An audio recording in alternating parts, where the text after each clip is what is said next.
sneezes while a referee is talking, she'll get a technical foul. If Caitlin Clark blinks while a referee's talking, she'll get a technical foul. If she scratches her head while a referee is talking, she'll get a technical foul. Take a look at this here. The WNBA did not rescind Caitlin Clark's 5th technical foul. This is ridiculous. This is a joke. Okay. Caitlin Clark spoke about the technical foul. When was the last time a single player, one person fresh out of college, absolutely shattered an entire professional sports league down to its foundation? Not just shifted the conversation, not just changed the game, but cracked it wide open and exposed every crack, every double standard, every hidden dysfunction sitting underneath the polished surface. That's exactly what's happening right now with Caitlin Clark and the Indiana Fever, and if you're not paying close attention, you're missing one of the most crucial moments in basketball history. We're not talking about regular drama that disappears in 2 days. We're not talking about the kind of controversy that gets replaced by the next trending topic. This is different. This has layers. Deep, uncomfortable, infuriating layers that reveal something fundamentally broken at the core of how this league operates, how it makes decisions, and how it fails to protect the people who make it matter. Stick around because what we're about to break down will change how you see women's basketball forever. Let's get into this here, man. This is courtesy of Fox 59, Indie Crime. Okay? Indianapolis man charged with stalking Indiana Fever guard Sophie Cunningham. This is crazy. An Indianapolis man has been arrested after sending multiple sexually explicit and threatening messages to Indiana Fever guard Sophie Cunningham. According to court documents, 49-year-old Kevin Singh, you creep. Kevin Singh, you creeper.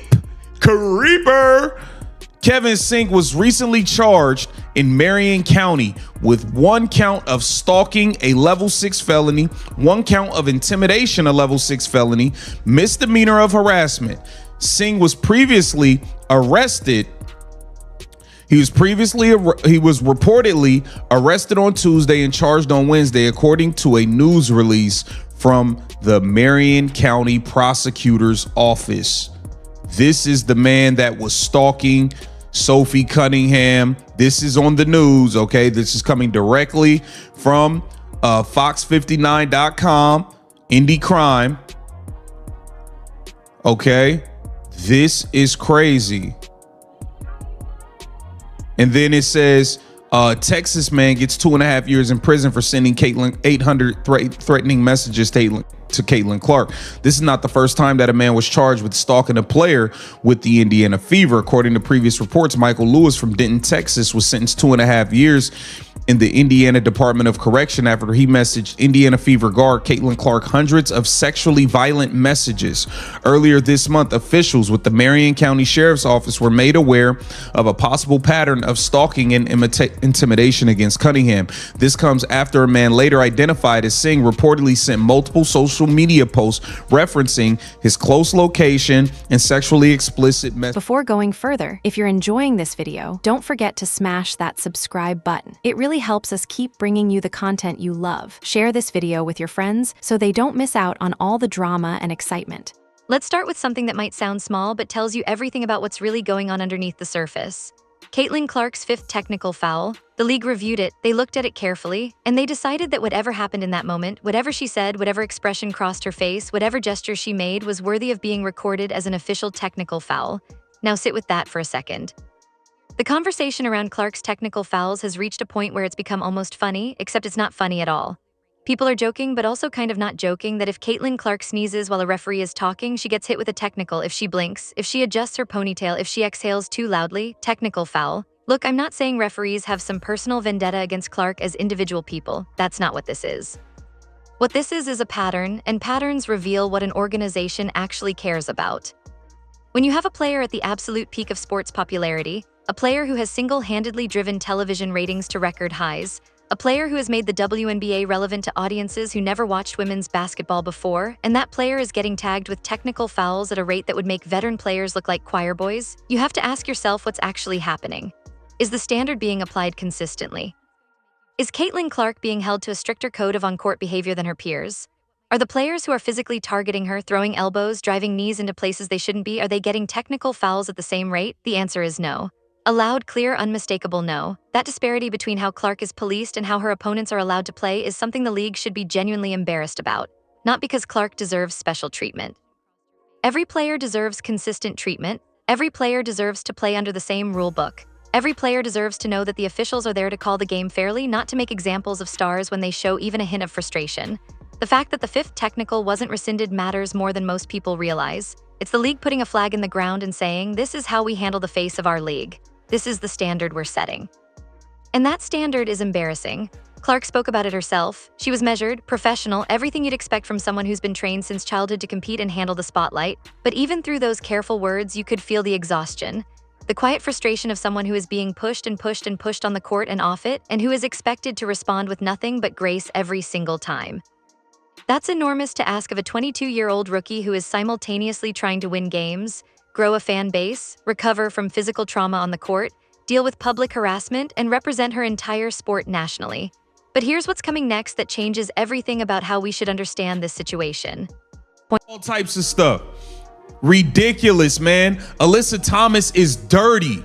Look at the dirty plays. Look at this angle where she puts her knee directly on her groin. She was out to injure Caitlin Clark. Look at this.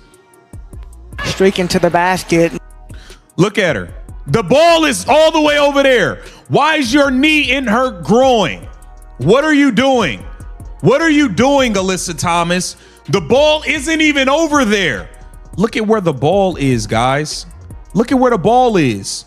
Why are you going through putting your knee on her groin? The ball is clearly behind you. Caitlin Clark don't got the ball. What are you doing? This is targeting. This is an attack. The WNBA needs to step in and do something about Alyssa Thomas and her goon squad brutally, viciously attacking Caitlin Clark. Brutally, viciously attacking Caitlin Clark. What are y'all gonna do about it? What are y'all gonna do about it? This is the biggest star to ever come in this league, and you're letting this thuggery go on. You're letting people viciously target her. It's ridiculous, man. Alyssa Thomas is a joke. Alyssa Thomas is disgusting.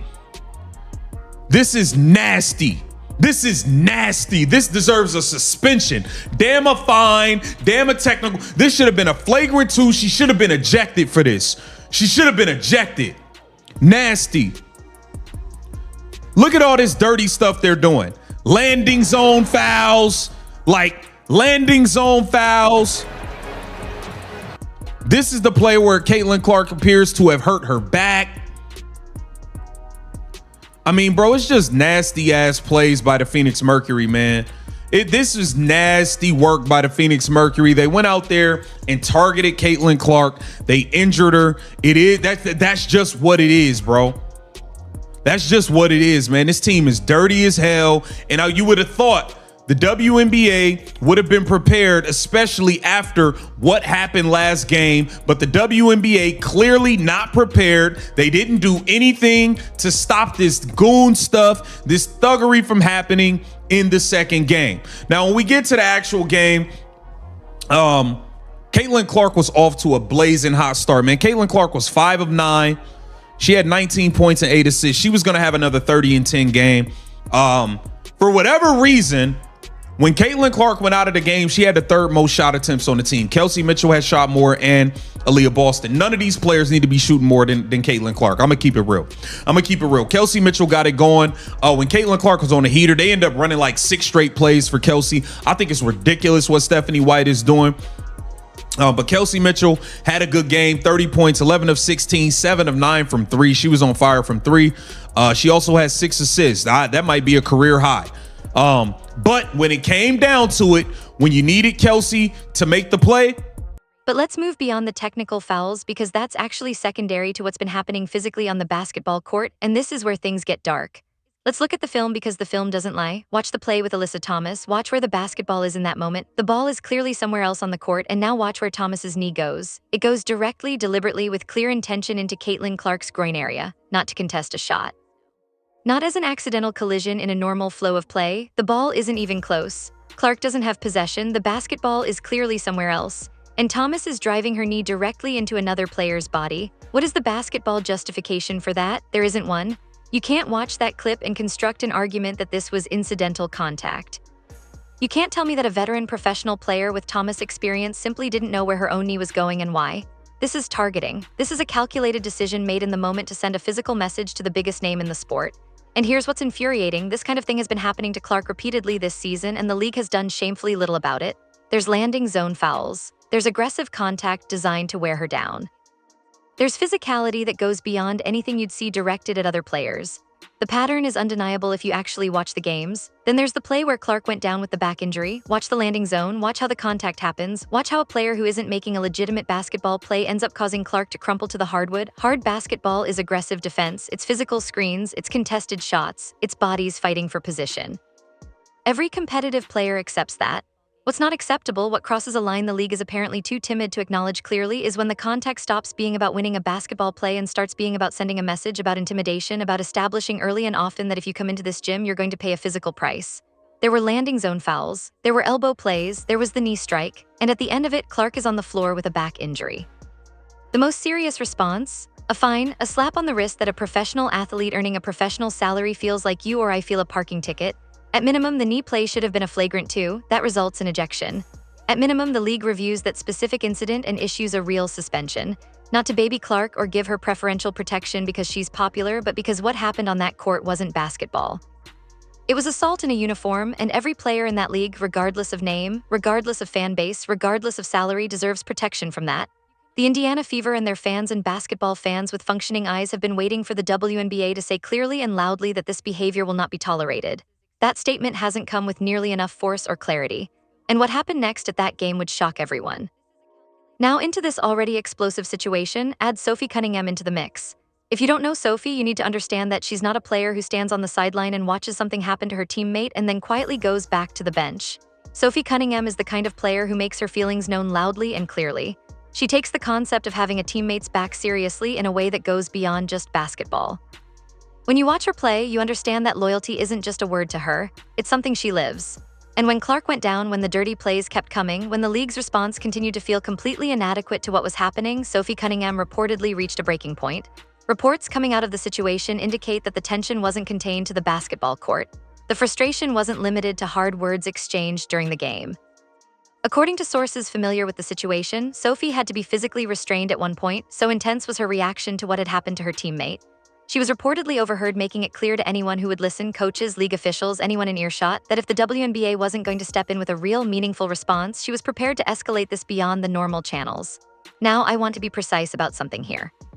A player at the end of her rope, furious about what she watched happen to her teammate, saying heated things in the immediate aftermath of an emotionally charged situation, that's a human being reacting like a human being. We shouldn't be surprised by that. We shouldn't hold Sophie Cunningham to some impossible standard of robotic professionalism while simultaneously refusing to hold the players who committed these fouls to any meaningful standard of accountability.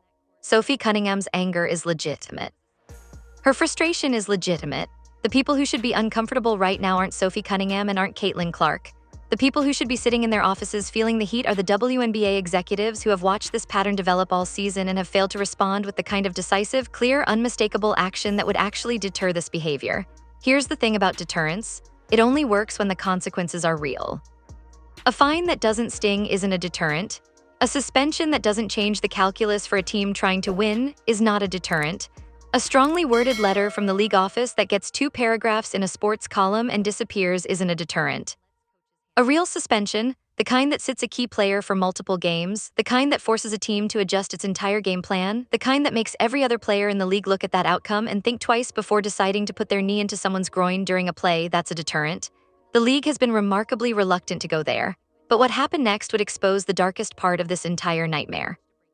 But here's where this story takes a turn that's genuinely dark and genuinely disturbing, because we're no longer talking about basketball. We're talking about criminal behavior that should alarm everyone. An Indianapolis man was arrested and charged with stalking Indiana Fever guard Sophie Cunningham. Let that land for a moment. Kevin Singh, 49 years old, was arrested and charged in Marion County with 1 count of stalking, a level 6 felony, 1 count of intimidation, also a level 6 felony, and a misdemeanor count of harassment. According to court documents, Singh had been sending Sophie Cunningham multiple sexually explicit and threatening messages. Officials with the Marion County Sheriff's Office became aware of a pattern of stalking and intimidation after Singh reportedly sent multiple social media posts referencing his proximity to Cunningham's location along with the explicit messages. This isn't a fan who got carried away. This isn't someone who wrote an angry comment in a YouTube section and regretted it. This is a grown adult man nearly 50 years old making criminal threats against a professional athlete. This is a felony. This is the kind of behavior that ends careers if it escalates further. And in the most terrible cases, the kind of behavior that ends lives. And tragically, this isn't even the first time an Indiana Fever player has dealt with this kind of nightmare. Because there's also Michael Lewis from Denton, Texas, who was sentenced to 2.5 years in the Indiana Department of Correction after he sent hundreds of sexually violent messages to Caitlin Clark. Not dozens. Hundreds, a sustained campaign of harassment and threats so severe, so repeated, so clearly escalating that a court of law looked at it and said, this man needs to be removed from society for the better part of 3 years. 2 different players on the same team, 2 different stalkers, 2 felony cases, multiple convictions.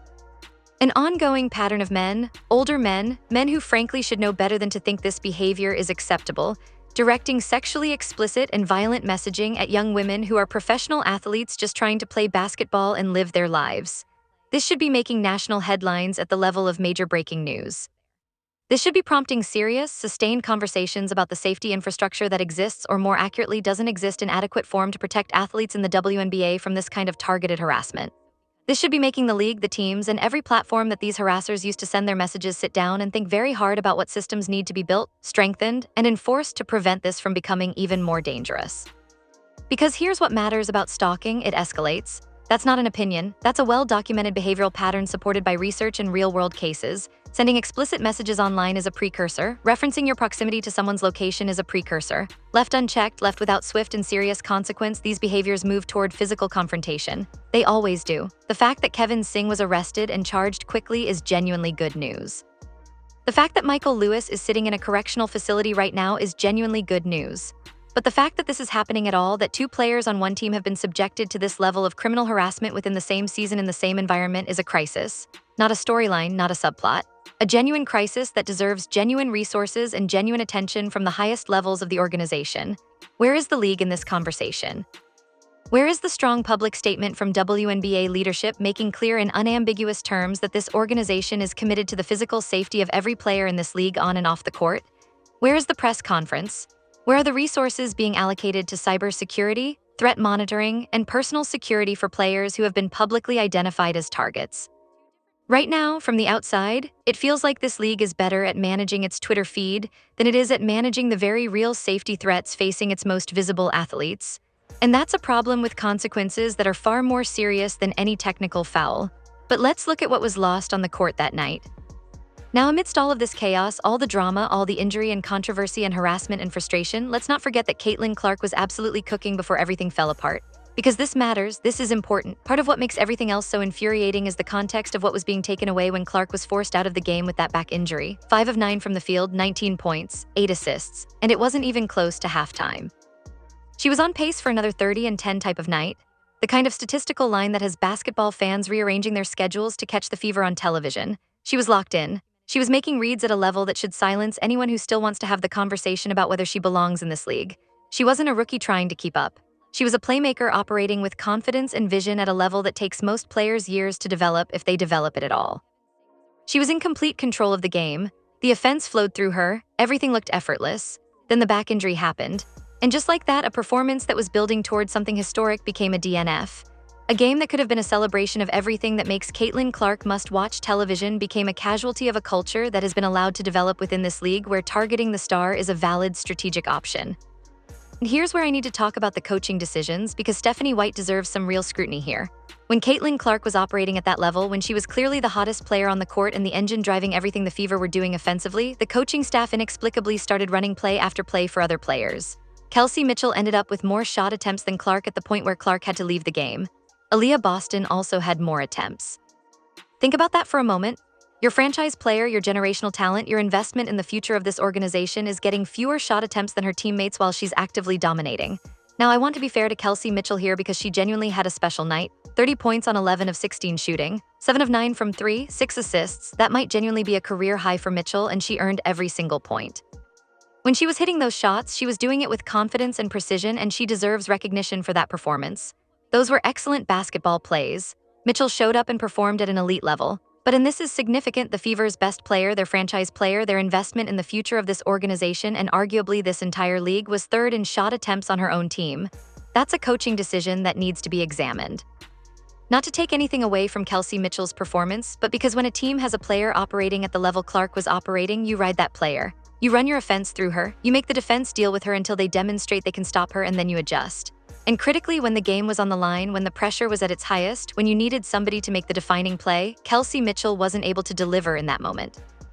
Which suggests that maybe the shot distribution throughout the game wasn't calibrated correctly to begin with. Maybe Caitlin Clark, even despite the injury, even despite everything that had happened, should have been the primary option in those critical possessions. These are the kinds of coaching decisions that separate good teams from great teams. Right now, there are real questions about whether the Fever are being coached in a way that maximizes what they actually have. And that's something that deserves serious internal evaluation by the organization. But when we step back and look at the complete picture, let's zoom out now and look at the big picture. Because when you take all of these individual threads, the technical fouls, the dirty plays, the back injury, Sophie Cunningham's fury, the stalking cases, the coaching questions, and weave them together, what you see is a league at an absolute inflection point. The WNBA has never had more eyes on it than it does right now. Television ratings are at historic highs, merchandise sales are up. Arenas that were half empty 2 years ago are selling out. The sport has penetrated mainstream sports culture in a way that people advocating for women's basketball for decades could only dream about. And a massive, enormous central reason for that surge is Caitlin Clark. That's not controversial. That's not disrespecting other talented players. That's simply acknowledging a documented, measurable, undeniable reality. The Caitlin Clark effect on WNBA viewership and attendance is real. It's significant. It's the kind of commercial and cultural phenomenon that leagues dream about and rarely get. She has done something genuinely remarkable. She has brought mainstream attention and legitimacy to women's basketball in ways that felt impossible just 3 years ago. So here's the question the WNBA front office needs to answer loudly, clearly, and very soon. What exactly are you doing with this moment? Because right now, the answer appears to be not enough. Not enough to protect the player who's driving this surge from being physically targeted on the court. Not enough to deliver meaningful consequences to teams and players who have crossed lines that should not be crossable.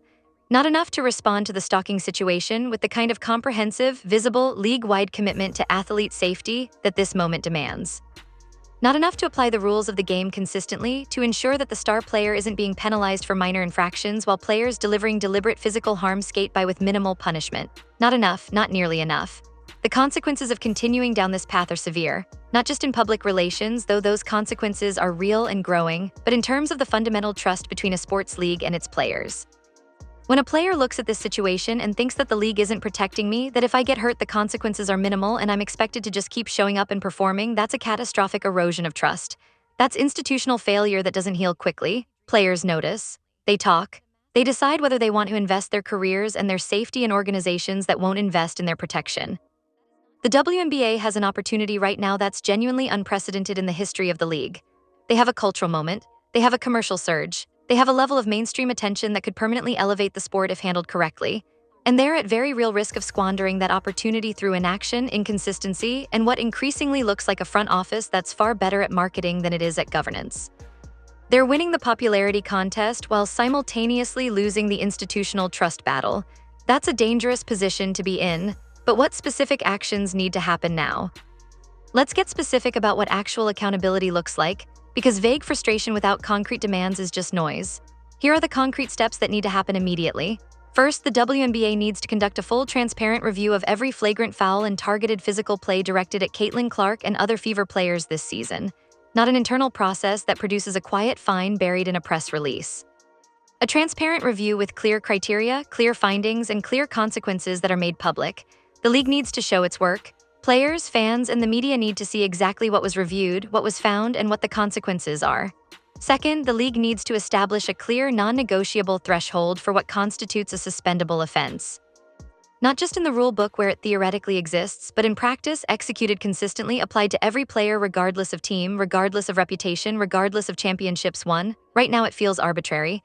A star player does something and it gets reviewed one way, a veteran does something similar and it gets handled differently. That needs to stop.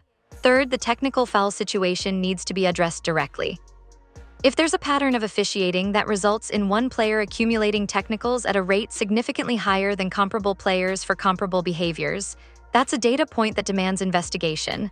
Either the officiating standard is being applied incorrectly or the standard itself is flawed. Either way, the league needs to look at it and make it public. Fourth, the league needs to announce a comprehensive, funded, and staffed athlete safety program specifically designed to address the digital harassment and stalking that's become a documented threat to its players. This means working with social media platforms to flag and report threatening content. This means providing players with access to professional threat assessment services. This means investing real money and real resources into protecting players from off-court threats. This means making clear that the league takes the physical safety of its players as seriously as it takes the competitive integrity of its games. Fifth, the coaching situation with the Indiana Fever needs honest internal evaluation. Not because coaches should be fired after one game, but because this franchise has a generational talent and they need to be maximizing that talent every single night. The shot distribution questions are legitimate. The play calling questions are legitimate. These need to be addressed internally with the same seriousness the league is claiming to bring to everything else. Sixth, and perhaps most importantly, the league needs to speak publicly, loudly, clearly. Not in carefully crafted press releases that use diplomatic language to say as little as possible, but in the kind of direct, unambiguous communication that tells players, teams, fans, and the watching world that the WNBA sees what's happening, takes it seriously, and has a plan to ensure it doesn't continue. Silence from leadership in moments like this isn't neutral. Silence is a statement. And right now, the silence from the WNBA front office on multiple fronts is deafening. The league is sending a message through its inaction, and that message is being received loud and clear. Now let's talk about the person at the center of all of this.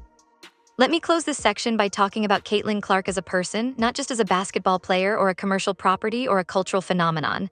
She's 22 years old. She came into the WNBA carrying expectations that would break most people. She's handled the celebrity, the scrutiny, the praise, and the criticism with professionalism that's genuinely remarkable for someone her age.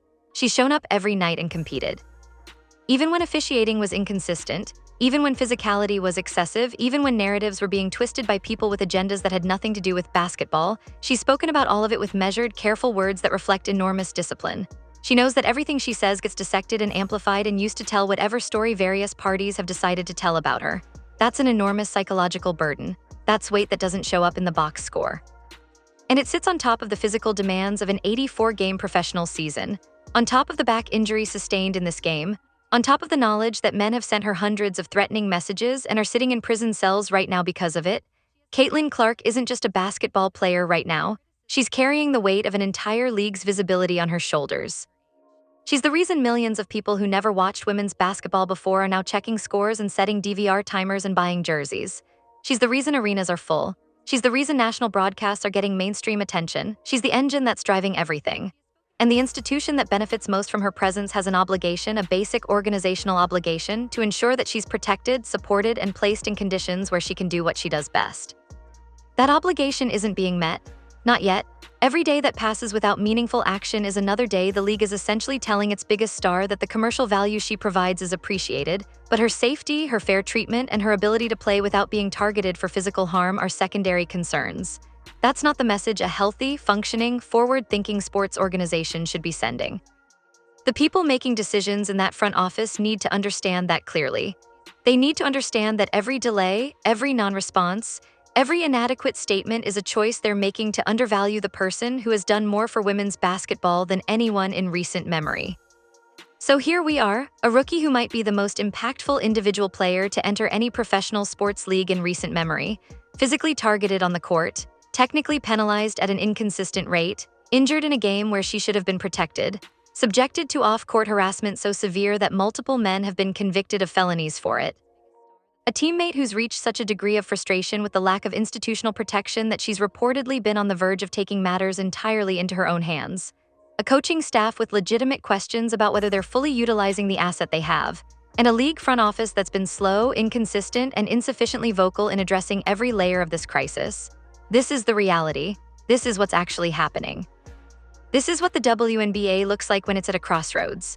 And watching all of this unfold, in arenas packed with people who have fallen in love with this sport and on television screens across the country, millions of fans who came to the WNBA because of Caitlin Clark are going to form lasting opinions about this league based on how it handles this exact moment. This is a crossroads, not metaphorically. A genuine, decisive, consequential fork in the road where choices made in the next few weeks and months are going to define the WNBA's trajectory for years to come. The league can choose to respond with real force, real consequence, real protection, real transparency, real commitment to the safety and fair treatment of all its players, led most visibly by the player who's done more for its cultural relevance than perhaps anyone in its history. The league can use this moment to show that it's a mature, serious, well-governed sports organization ready to be taken seriously at the level of the NBA, the NFL, and other major American sports properties. It can prove that women's basketball deserves the same level of institutional respect, the same commitment to player safety, the same clear accountability structures that we expect from other professional leagues. It can demonstrate that it understands what it has and what it stands to lose. Or the league can continue down the current path, the path of minimal consequences, inconsistent officiating, inadequate public communication, institutional inertia that prioritizes the appearance of control over the reality of it, the path where the biggest star continues to be penalized for minor infractions while players who deliberately target her skate by with fines. The path where stalking cases become footnotes instead of catalysts for real change. The path where a generational opportunity to elevate women's basketball gets squandered because the organization couldn't get out of its own way. One of those paths leads somewhere bright, somewhere that looks like a future where the WNBA is genuinely, sustainably, undeniably one of the great sports leagues in this country, where athletes feel protected, where rules are applied fairly. Where the league's biggest stars are celebrated and safeguarded, not targeted and neglected. Where safety infrastructure matches the level of professionalism the players bring every single night. The other path leads to squandered potential, eroded trust, and the kind of moment that history books look back on and say that was when they had everything they needed to get it right, and they didn't. That was when they had a cultural phenomenon, mainstream attention, sold-out arenas, historic ratings, and a player who could take the entire sport to the next level. And they chose inaction. They chose inadequacy. They chose to prioritize the comfortable status quo over the necessary transformation. That's not just a missed opportunity, that's a failure of institutional responsibility. The players deserve better, the fans deserve better, the sport deserves better. Yes, Caitlin Clark deserves better. The question now is whether the people with the power to deliver better are actually going to do it. We are all watching. We are not going anywhere. We're paying attention to every move the league makes or doesn't make. We're forming opinions about this institution based on its actions in this exact moment, and those opinions are going to matter for years to come, so drop your thoughts in the comments below.